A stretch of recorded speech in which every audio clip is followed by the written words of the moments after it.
Ah, shout out pala kay Linadit Taganas. Maraming salamat po, ma'am, sa mga bigay mong damit sa mga anak ko. Maganda to. Yan. Yan talaga. Kaibigan ko yun, mabait. Diba? Ganda yung mga damit na binigay ni ma'am. Thank you, ma'am. Madami po. Pak. Diba? Maganda talaga pag nagbablog ka, marami kang donation na nakakukuha.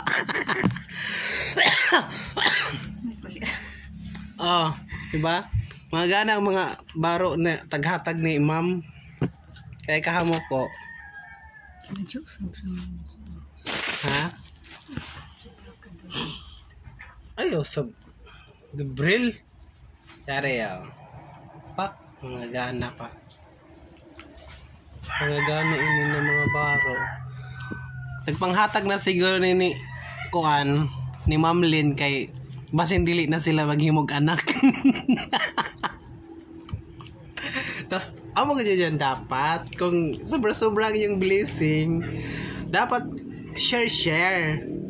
Di ba? Grabe kadaghan baro taghatag ni Ma'am Lynn. Salamat, Ma'am Lynn.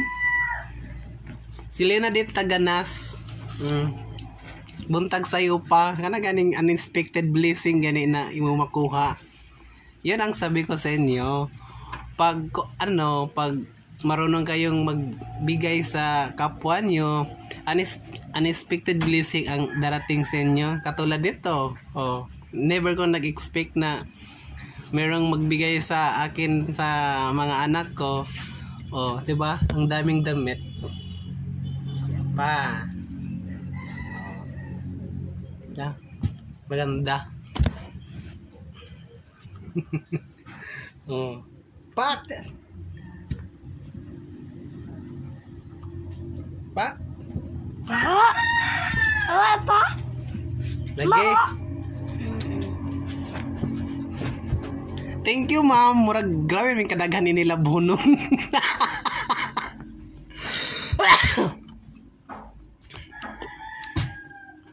Aman to.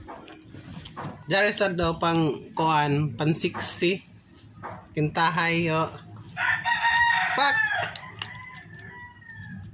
Grabe ka galante si Ma'am Lynn. Ina na gajud basta na mo mga friendship na gani mo friendship gani na kanang garbusa.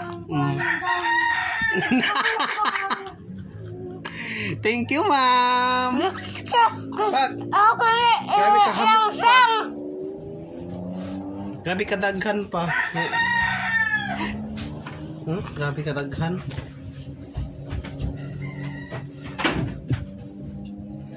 Grabe gyud ka daghan, no. Dari pa diri